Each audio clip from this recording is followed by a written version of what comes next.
Hi! In front of me is POCO F5 and today I would like to show you how you can use App Cloner.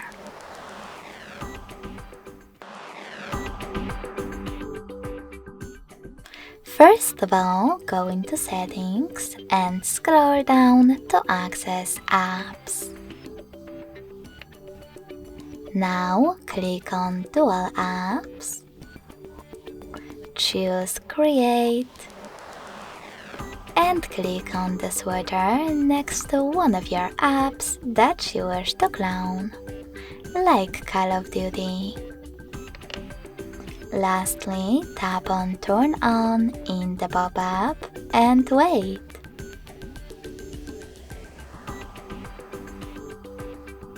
So now when I go back,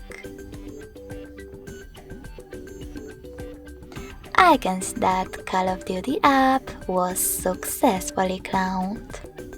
If you wish to delete it, go back to the same settings and tap on No Blue Sweater next to it.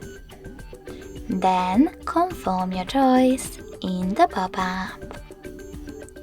If you want to clone one of the recommended apps, click on the chosen one, like Facebook.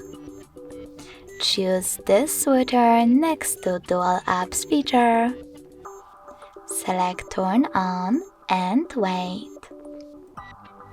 Then adjust all of those options however you wish to. You can manage share to Facebook and pick Always Ask, Default App or Dual App, in my case Dual App, sign in using Facebook, and wake up using Assistant. In order to delete this app, tap on Blue Sweater and select OK. Thanks so much for watching. If you enjoyed this video, smash that like button, comment and subscribe. Bye!